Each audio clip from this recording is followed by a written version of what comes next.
sebagai penuntut serta pelaksana putusan hakim menjadi keunggulan dibandingkan lembaga penegak hukum yang lain di Indonesia, Prof.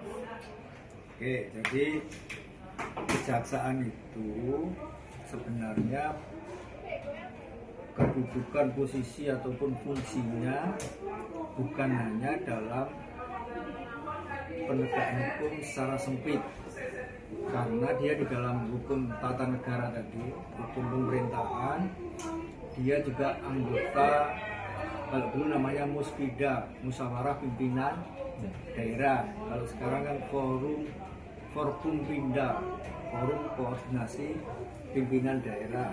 Itu kan ada gubernur, ada kapolda, ada pangdam dan sebagainya. Nanti saudara lihat di undang-undang pemerintah daerah ya, di situ.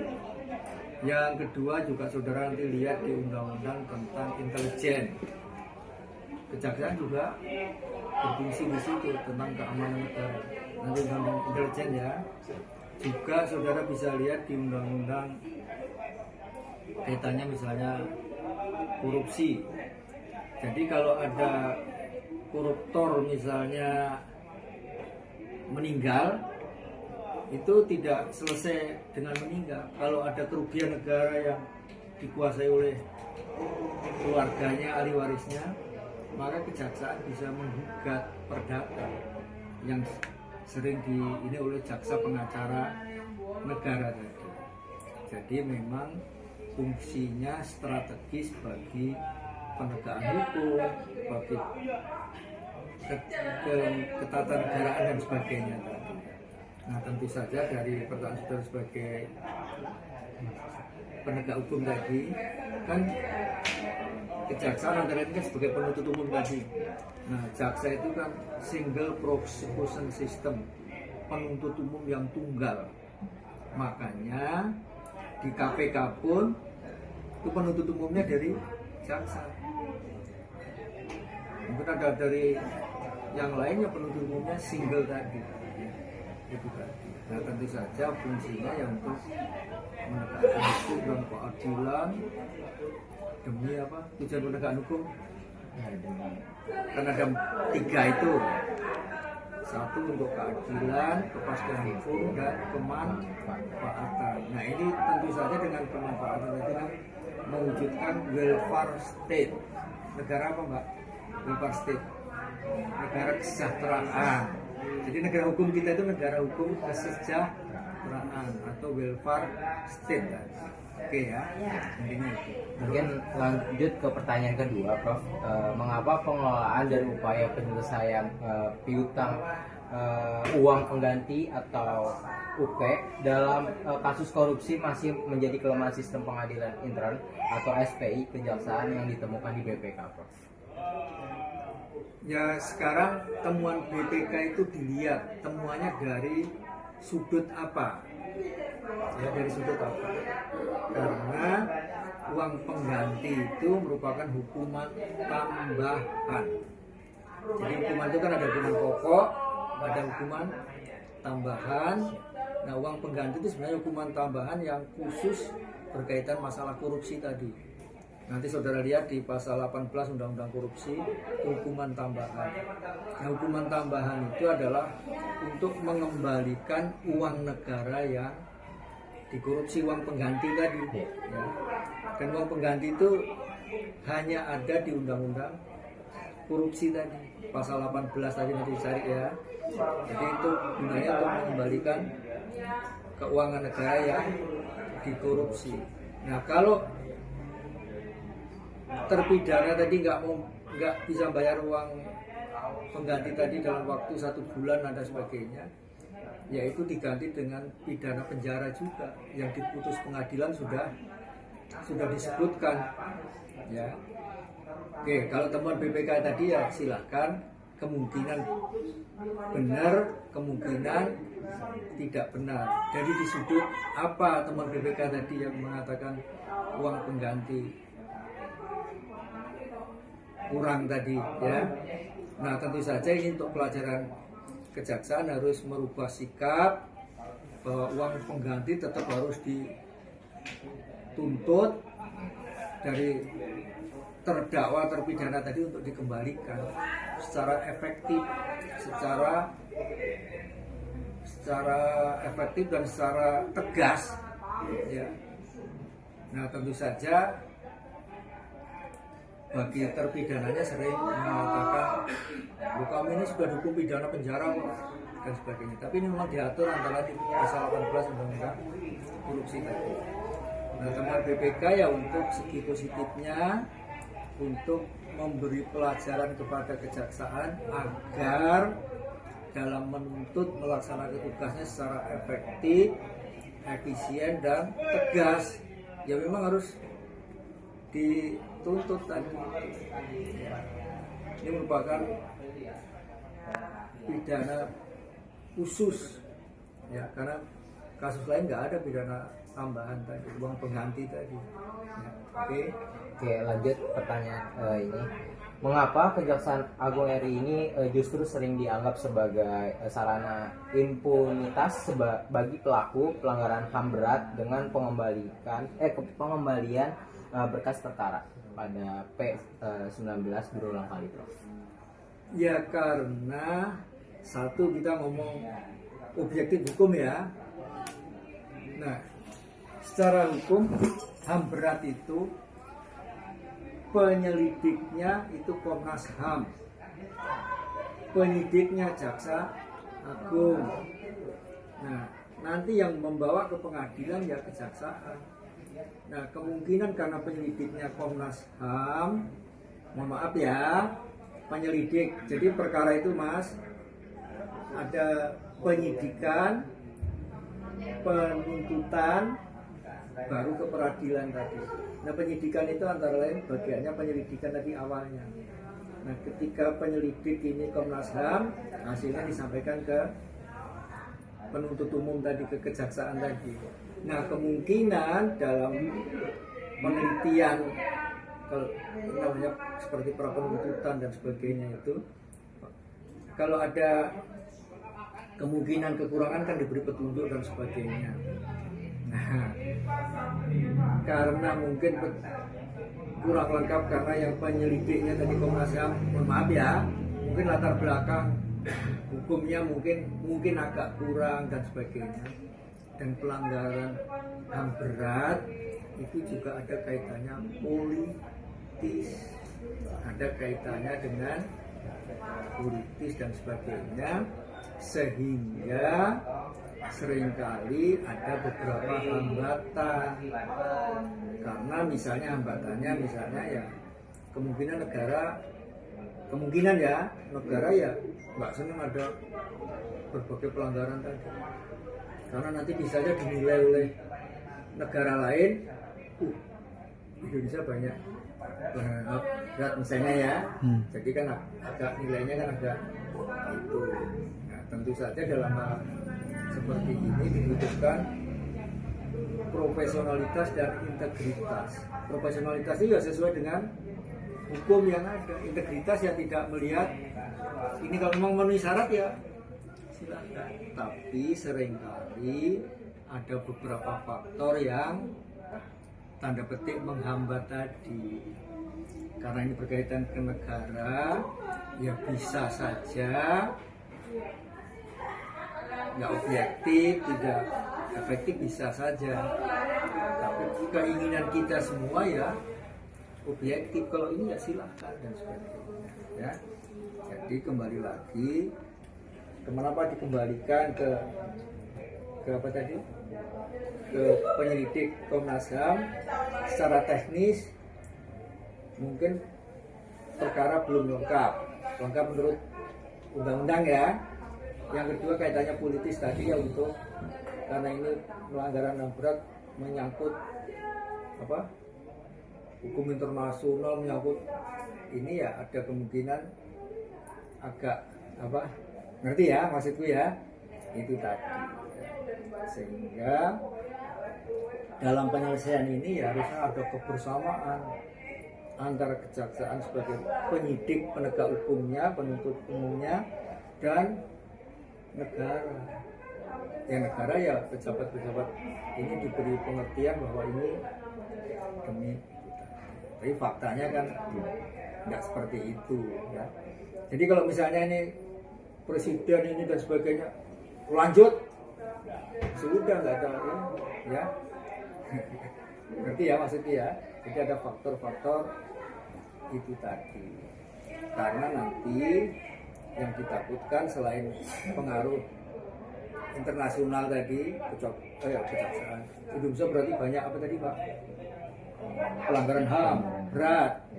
Ya bisa saja, mohon maaf, kemungkinan juragan-juragan yang ini ada juga ikut di sini sehingga tadi ya.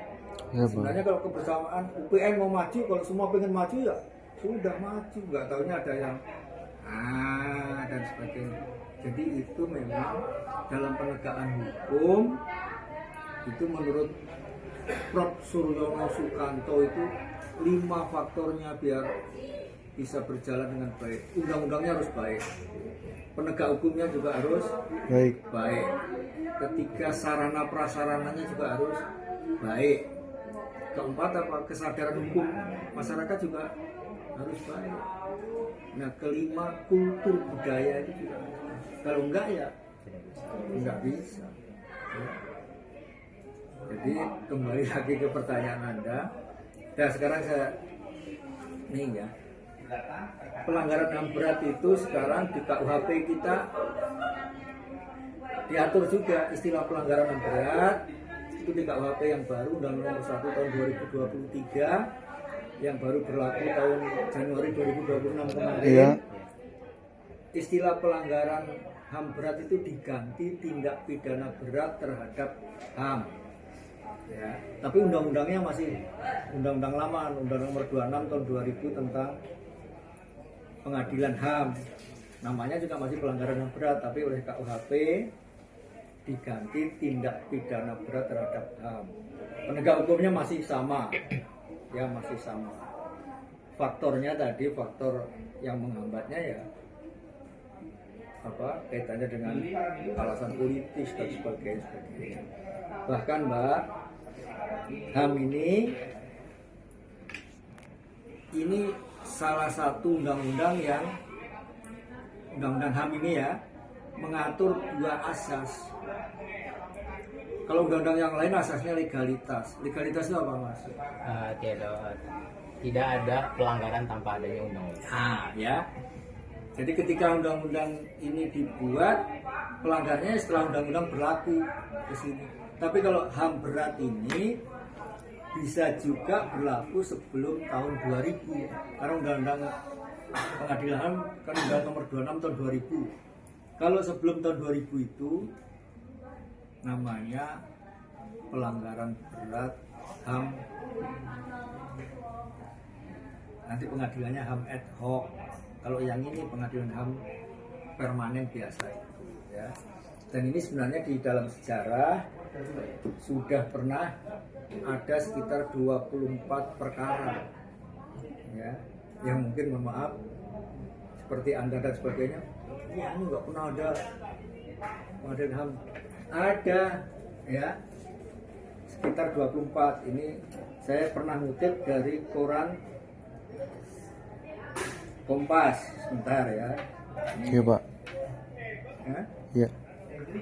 Udah tahu ya, sebentar Mas. Nah ini yang berat, sebentar, nomor 13. Jadi sudah pernah ada pengadilan HAM ad hoc, itu artinya sebelum tahun 2000 tadi. Sebentar. Itu nggak apa ya. Nah ini pelanggaran HAM berat Timur 18 perkara, pelanggaran HAM berat Tanjung Priok 4 perkara, pelanggaran HAM berat AB Pura 2 perkara ya. Jadi kita ini sebenarnya sudah 24 perkara yang pernah diadili. Tapi ketika pertanyaanmu tadi sekarang masih ada, kamu cari ya nanti ya. Ada kepres zamannya Pak siapa, presiden yang sebelum Prabowo siapa? Jokowi. Jokowi, Kepres 72 tahun 2022 itu ada 12 ini dua ya. 12 pelanggaran HAM berat yang tanda petik diakui oleh negara yang diselesaikan non yudisial tetapi tidak menutup kemungkinan yudisial. Oke. Nah, 12. Udah pernah dengar 12 apa? Pelanggaran berat. Tuh. Wah. Nah, mudah-mudahan di buku baru saya nggak hilang ya. Perpres. Apa Mbak? Sudah pernah? Bentar. Kepres berapa tadi? 72. 72. Ini nggak apa-apa ya kalau saya buka-buka gini ya. Oh, nggak apa-apa. Karena Sangat biar nggak apa-apa. nggak ngawur saya ngomongnya.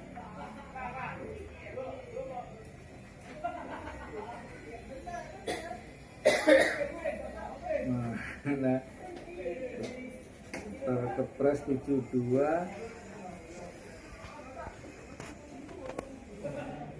Nah, ini Kepres 17 tahun 2022 tentang pembentukan tim pelaksana non yudisial pelanggaran HAM berat masa lalu.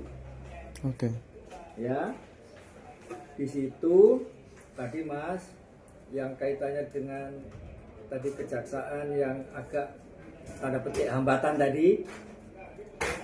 Ya. Ya antara lain ada ini 1122 ini yang tim pelaksana non yudisial pelanggaran HAM berat masa lalu. Ya, dengan presiden membuat kepres ini kan otomatis kejaksaan kan agak itu tadi, meskipun sebenarnya ini tidak mengurangi yudisialnya, tapi dengan begini kan sudah ada tanda diselesaikan non yudisial tadi. Ya, ini saya juga oke ya, udah dicatat Mbak ya kepresnya, nanti dilihat penanganan penyelesaian. Tadi yang pengadilan ad hoc tadi sudah saya sampaikan ya, ada Timur 18, Tanjung Priok 4, AB Pura 2 tadi.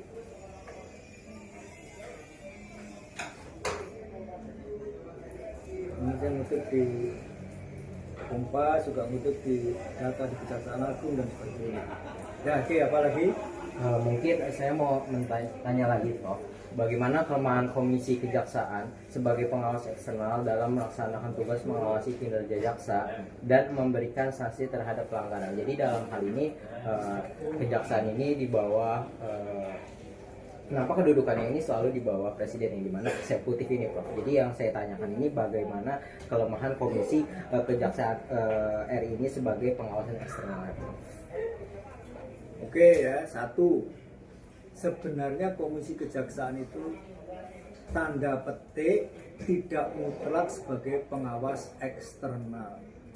Tidak mutlak, karena Mbak, Komisi Kejaksaan itu dasarnya kepres atau perpres. Nah, itu dasarnya undang-undang kejaksaan.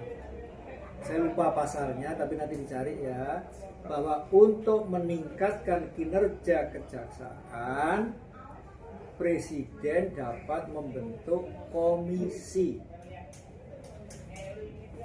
ya, bukan sebagai pengawas tadi.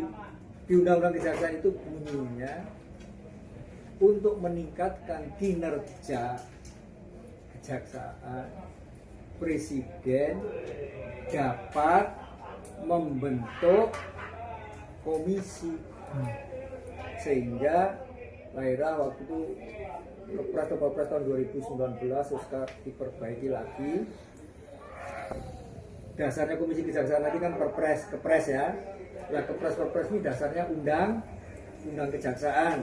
Nanti cari pasalnya. Nah, undang-undang kejaksaan itu bunyinya untuk meningkatkan kinerja. Presiden dapat membentuk komisi sehingga dengan kepresnya presiden nanti ada komisi kejaksaan. Makanya saya katakan komisi kejaksaan itu tugas pokoknya bukan pengawasan tadi, meningkatkan kinerja ya. Tentunya di situ ada fungsi pengawasan, ada fungsi kerjasama dan sebagainya. Beda dengan misalnya komisi yudisial. Itu kan dasarnya undang-undang dan juga kan memang mengawasi. Iya. Nah, itu tadi ya. Oke. Dan nanti kalau mau diubah bisa aja kepresnya diubah yang bunyinya apa tadi? Yang 72. Meningkatkan kinerja tadi. Jadi apa? Mengawasi. Iya. Mengawasi jadi bisa memeriksa segala. Nah ini itu tadi. Jadi selama ini mohon maaf banyak orang Komisi Kejaksaan tadi dianggap ya oke, pengawas eksternal oke, Ya. tapi dasarnya itu undang-undang tadi meningkatkan kinerja. Bukan di undang-undang kejaksaan itu untuk meningkatkan pemeriksaan dibentuk itu enggak, meningkatkan kinerja tadi. Oke. Nah saya lupa pasalnya dulu 27 atau 32 saya lupa, cari nanti di situ bunyinya itu. Nah kalau mau diperbaiki dari nanti tulisannya itu apa, ya undang-undangnya itu di rumusannya diubah untuk mengawasi eksternal tadi, bukan apa mas, bukan meningkatkan kinerja. Oke. Itu ya Pak. Oke. Nah berikutnya ya berkaitan dengan pejabat komisinya ya harus sebenarnya harus profesional, harus bertugas, harus punya jiwa. Itu jangan hanya, mohon maaf, jangan marah. Mungkin memperpanjang biar punya, ya enggak sih ya. Itu harus kritis, jangan sungkan, jangan itu. Siapa ketua Komisi Kejaksaan sekarang? Pak ST Burhanuddin. Itu kan jaksa agungnya. Jaksa agung. Oh, Kami belum research. Pengen tahu? Pengen tahu Prof. Namanya Profesor Pujiono Suwandi. Dari mana Mbak? Dari UNS. UNS itu gimana? Semarang. UNS itu Universitas 11 Maret. Oh, Solo. Solo. Ya, kamu nanya apa aja tak jawab, aku ngerti. Oke, Pak. Oke, Prof. Sebelumnya dulu Ketua Komisi Kejaksaan sebelumnya Barita Simanjunta itu dulu dekan dosen di UKI. Oke. Sebelum Prof. Pujiono tadi. Nah sekarang Prof. Pujiono itu. Nah kemudian berikutnya Undang-Undang Kejaksaan tadi sebagai dasar Kepres Komisi Kejaksaan tadi bunyinya untuk meningkatkan kinerja kejaksaan, Presiden dapat membentuk komisi sehingga kepresnya Komisi Kejaksaan ya intinya bukan memeriksa ya oke eksternal oke, tapi ya kalau saudara mau menyarankan ya di undang-undang itu diubah tadi selain meningkatkan kinerja ya diubah menjadi sebagai pemeriksa tadi kayak komisi yudisial ya. Apalagi Pertanyaan terakhir Prof.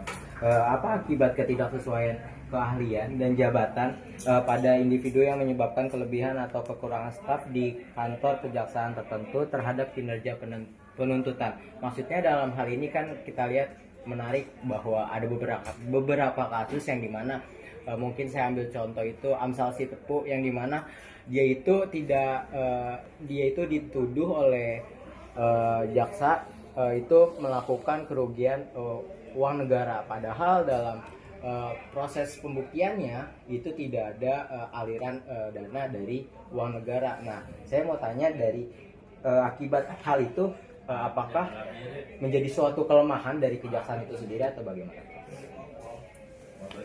Jadi Amsal Sitepu itu sebagai apa, Mbak? Sebagai videografer. Program. Ya, berapa? Dia kan digunakan oleh Pemda ya. Ya. Pemda kan duitnya negara. Nah, dengan duitnya negara itu berarti uang negara. Nah, kalau Amsal Sitepunya tidak sesuai dengan MOU-nya, tidak sesuai dengan apa kerjasama dengan itu, dan ya sebenarnya bisa merugikan negara karena uang negara itu termasuk uang Pemda. Pemda. Ya, misalnya maaf, hati-hati ya Mbak, misalnya Anda membuat kerjasama dengan UPN, ya, misalnya ya, maaf wawancara gini,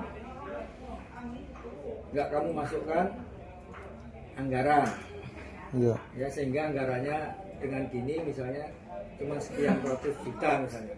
Nah suatu saat pertanggungjawabannya kamu masukkan wawancara dengan itu ada duitnya misalnya 5 juta.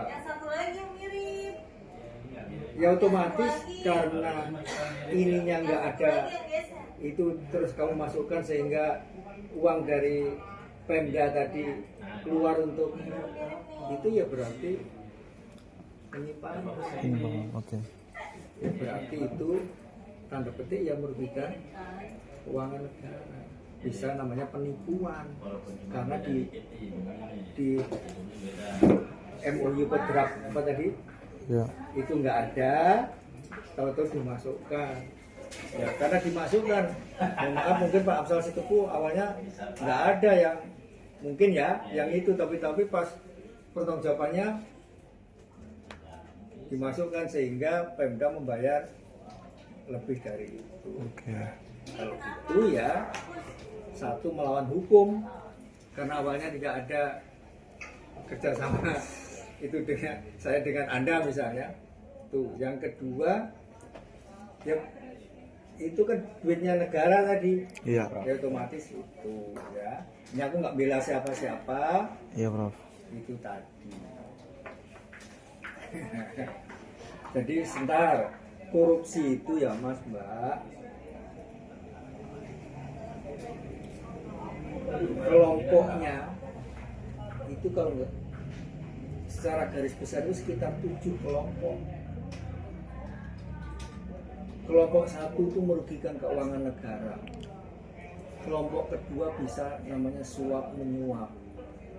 Kelompok ketiga itu penggelapan dalam jabatan. Misalnya Mas ini memegang duitnya BEM atau duitnya apa, kan duitnya negara dari sana. Terus maaf jangan marah, misalnya ditilep Gelap. untuk jajan untuk Pribadi. apa? Ini namanya penggelapan dalam Jabatan. jabatan. Ketiga pemerasan dalam jabatan. Pemerasan. Misalnya tadi situ ngurus apa, Suatu. ngurus ujian ke Iya. dosen. Bayar. Mas, kamu kalau nggak ini, nah, Iya. dosennya pakai negeri, itu pemerasan dalam jabatan. Itu bisa korupsi. Jadi keuangan negara, apa tadi? Suap menyuap, Muap, pemerasan, pemerasan dalam jabatan. pemerasan, Ini terus berikutnya perbuatan curang. curang. itu bisa markup, Oh iya. bisa markdown. Markdown itu dikecilkan. Berikutnya bisa tender yang nggak benar, Oh. menambah itu. Ketujuh itu gratifikasi. Nah sekarang orang itu kena kasus masing-masing. Jadi sebenarnya korupsi itu tidak hanya merugikan keuangan Negara. negara.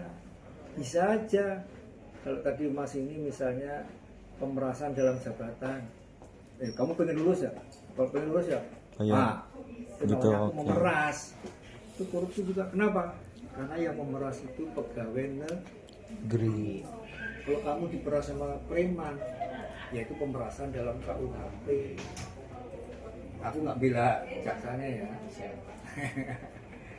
Jadi korupsi itu sebenarnya tidak harus merugikan. Oke.